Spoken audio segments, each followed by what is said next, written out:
O pastor da Igreja Cristã Maranata precisa ver a noiva com o seu vestido antes do casamento? Bom, eu quero voltar hoje a um assunto sobre o qual nós já conversamos aqui neste canal: casamento na Igreja Cristã Maranata. Recentemente eu apresentei e analisei a Circular 117 de 2026, que trata do chamado culto de casamento. E naquela ocasião eu levantei uma questão que eu considero muito importante. Na Igreja Cristã Maranata, quando um jovem casal decide se casar, quem deve estar em evidência no dia do casamento? O casal, a família, a formação daquele novo núcleo familiar ou a estrutura de funcionamento da própria instituição? E eu pergunto isso porque não é uma cerimônia de casamento que faz Jesus perder a centralidade na vida cristã dos noivos ou mesmo dos membros da igreja. Não mesmo. Mas, pensando nesses questionamentos, vamos recordar o que diz a Circular 117, que regula o culto de casamento na Igreja Cristã Maranata. Bom, segundo essa circular, não deve haver culto de casamento na sexta-feira, para preservar os cultos domésticos. E não deve haver culto de casamento no domingo, domingo à noite, para não prejudicar o culto de evangelização. Então, preferencialmente, o casamento ele deve acontecer no sábado bem cedo, segundo a circular. E por que? A própria circular explica: para que termine a tempo de os irmãos voltarem para casa e se prepararem para o culto regular das 19 horas. E foi justamente isso que me chamou muito a atenção. Estamos falando de um casamento, um acontecimento que espera-se ocorra uma única vez na vida daquele casal. É o início de uma nova família. Mas a preocupação central da circular parece ser: não pode atrapalhar a programação normal, cotidiana da igreja. Entenderam? Mas agora apareceu um elemento novo. Nós recebemos uma informação que nos pareceu inovadora. Mas antes de eu falar sobre isso, eu preciso fazer uma ressalva muito importante. Eu não vou identificar a pessoa que trouxe essa informação, eu não vou dizer a qual igreja esse informante pertence, eu não vou dizer qual é a cidade dele, não vou dizer a região, eu não vou fornecer qualquer elemento que possa permitir a identificação do informante. A informação teria surgido dentro de um chamado grupo de intercessão da Igreja Maranata. E quem conhece a Igreja Maranata sabe o que isso significa. Nós não estamos falando de um grupo qualquer de membros da igreja. O grupo de intercessão é composto por pessoas selecionadas, ligadas à estrutura de apoio e de liderança local. Neste grupo estão as pessoas que acompanham de perto determinadas questões da igreja local e auxiliam o pastor dessa igreja. Por isso, revelar detalhes que permitissem identificar a origem da informação seria irresponsável, porque poderia haver aí uma caça às bruxas. E por isso é necessário proteger a identidade do informante, ok? Eu também quero deixar bem claro uma outra questão.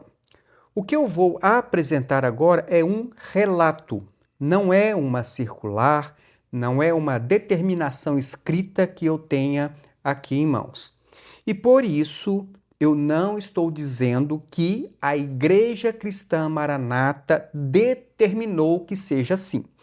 Eu vou dizer exatamente aquilo que nós sabemos. Nós recebemos o relato de que isso teria acontecido.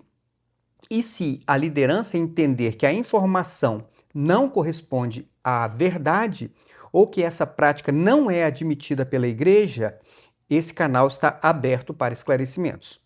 Pois bem, segundo esse relato, que é recente, durante uma reunião relacionada à passagem de um casal de jovens para o casamento, o pastor teria estabelecido para a noiva até mesmo um horário em que ela deveria sair no dia do casamento. 18 horas e 10 minutos. Nós ainda não temos todos os detalhes necessários para compreender exatamente a que se referia esse horário. Então, eu não vou especular, mas a informação chama a atenção justamente porque nós acabamos de conhecer uma circular estabelecendo enorme preocupação com os horários do casamento para que ele não interfira na programação normal da igreja. Só que existe uma segunda informação nesse relato que me chamou muito mais a atenção. Segundo a pessoa que presenciou essa reunião do grupo de intercessão, o pastor teria dito à noiva que quando ela fosse fazer a prova do vestido de casamento, ela deveria colocar o vestido, tirar uma fotografia e mandar a fotografia para ele, para o pastor. Para quê?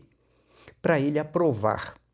E o relato ainda enfatiza que a foto não deveria ser enviada para uma irmã da igreja. Não, ela deveria ser enviada diretamente ao pastor da igreja, para que o pastor aprovasse então o vestido da noiva. E eu confesso que isso me causou espanto. Então precisamos fazer algumas perguntas que eu considero muito sérias. Desde quando uma mulher adulta precisa enviar ao pastor uma fotografia de si mesma usando seu vestido de noiva para que ele aprove aquilo que ela vai vestir no dia do seu próprio casamento? Qual é o limite da autoridade pastoral? Uma igreja pode ensinar seus princípios sobre vestimenta. Perfeito, claro que pode. Pode ensinar aquilo que ela entende como modéstia. Perfeito, pode também. Uma pessoa que voluntariamente participa daquela comunidade também pode considerar esses ensinamentos da igreja quando ela vai escolher a sua roupa, não é mesmo? Ok, mas existe uma diferença enorme entre ensinar um princípio e exigir aprovação prévia da roupa de uma mulher adulta. E existe ainda uma outra questão adicional. Por que essa fotografia precisaria ser enviada pessoalmente a um homem? Por que ao pastor? Se existisse realmente alguma necessidade institucional de conferir o vestido, e essa necessidade já precisaria ser justificada, não é? Mas por que não a uma mulher? Por que não a coordenadora responsável pelas senhoras?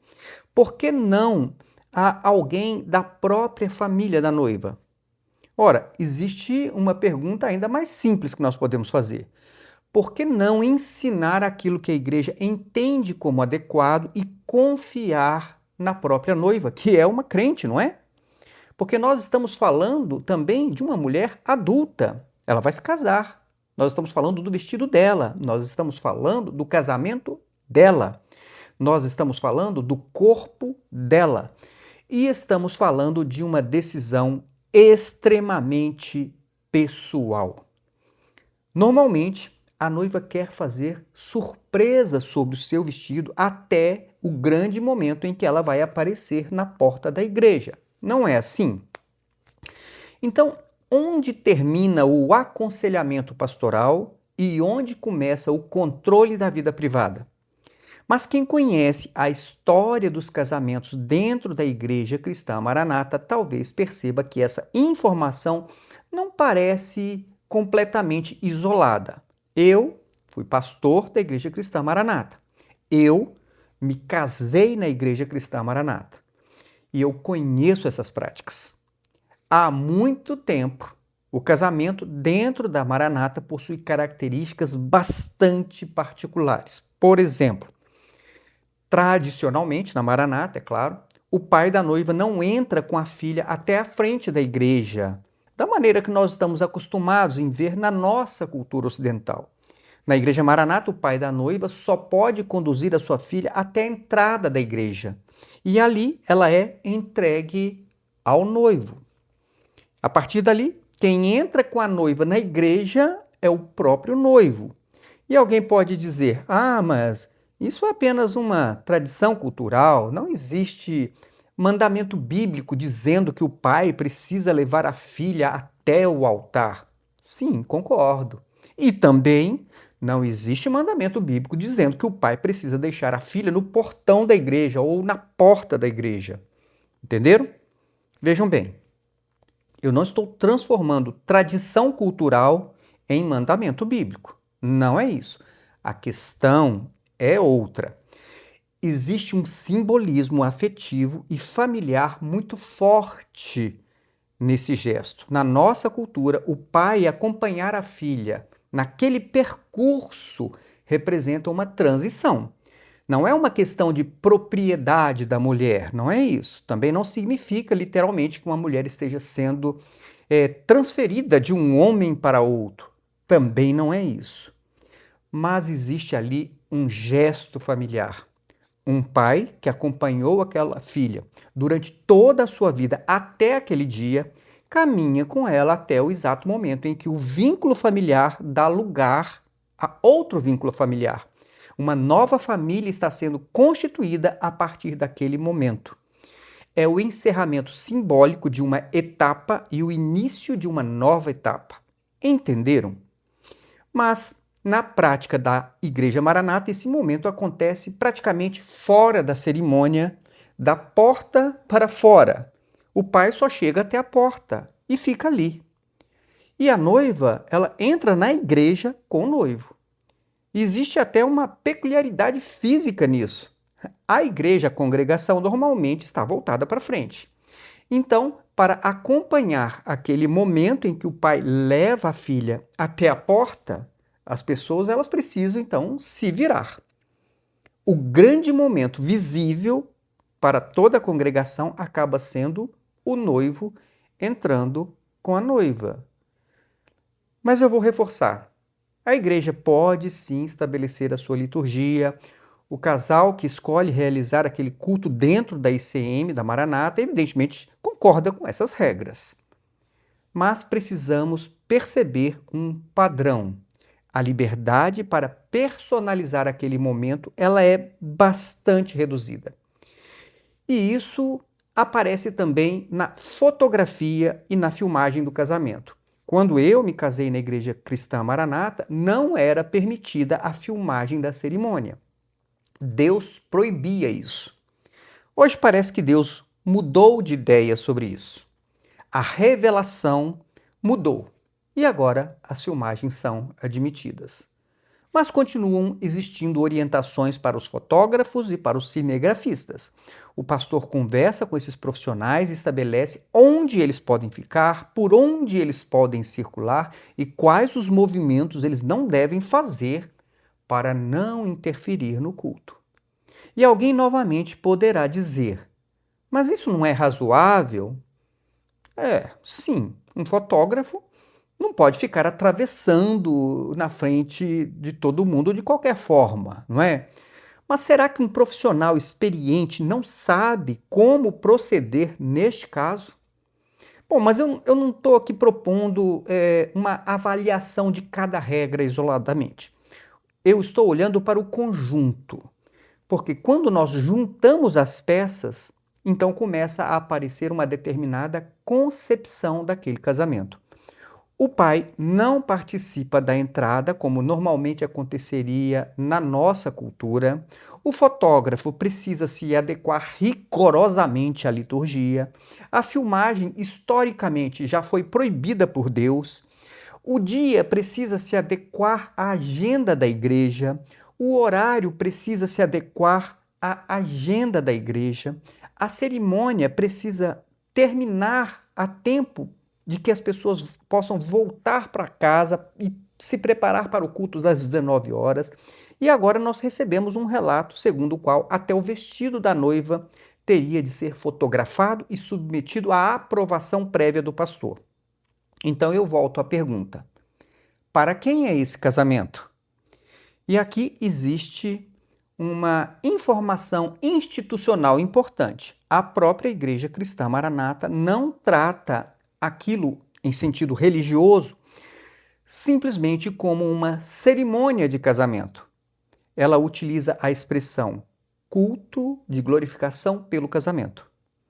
E há uma razão para isso. A disciplina estatutária, o estatuto da igreja, distingue casamento propriamente dito daquele culto realizado no templo. Então, aquilo que ocorre ali é apresentado essencialmente como um culto relacionado ao casamento e não como se a instituição estivesse realizando o matrimônio.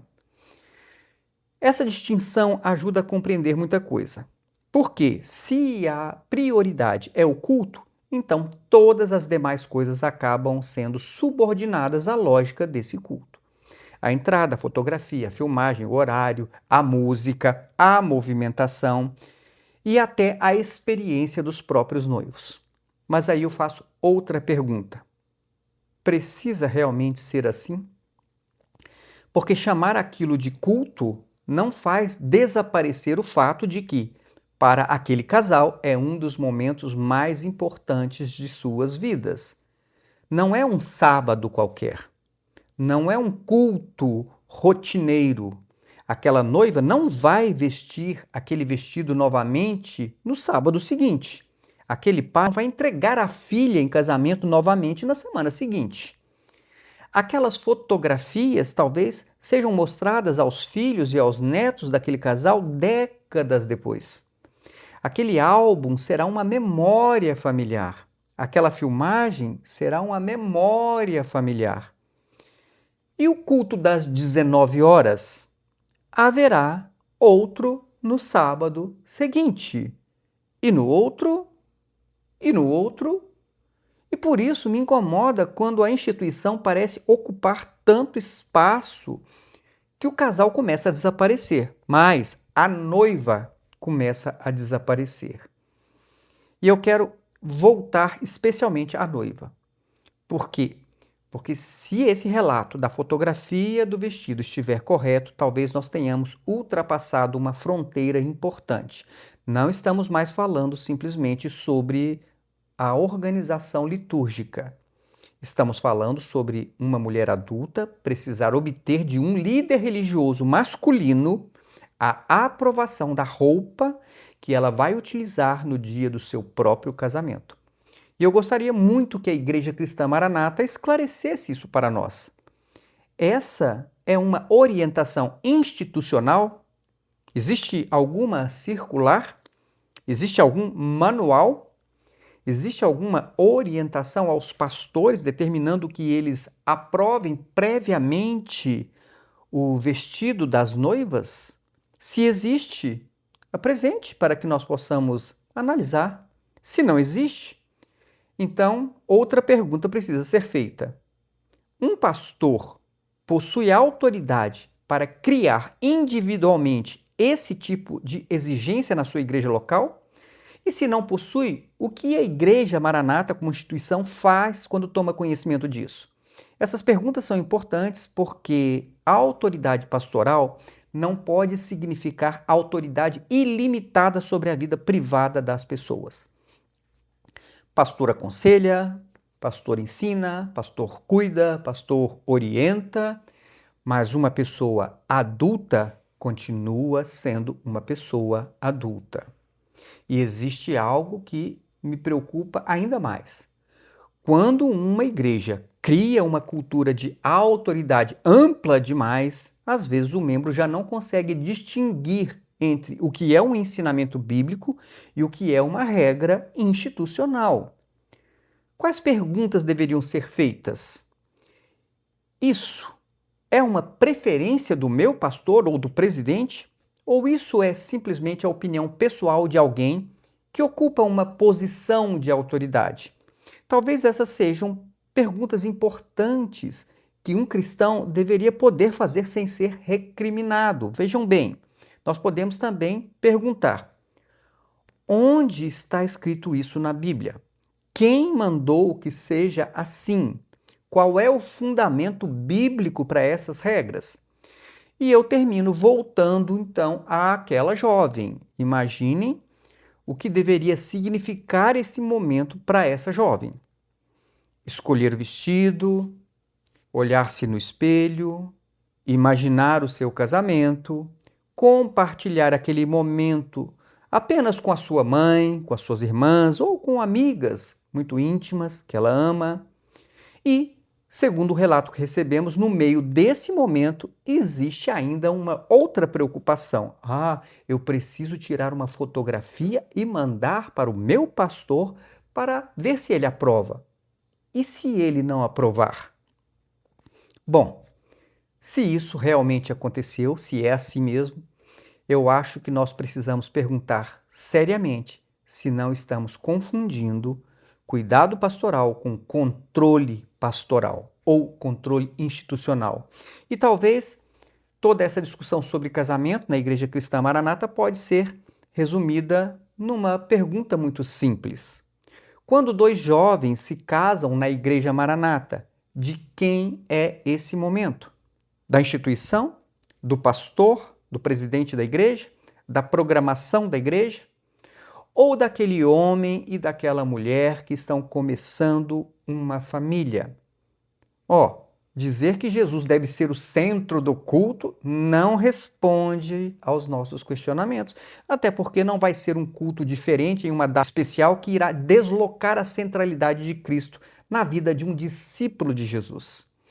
Ora, regras podem organizar uma cerimônia, mas quando existem regras demais, invasivas demais, elas podem acabar roubando justamente aquilo que elas deveriam ajudar a celebrar: as pessoas e a família. Que Deus abençoe a sua vida e até o nosso próximo vídeo. Tchau, tchau.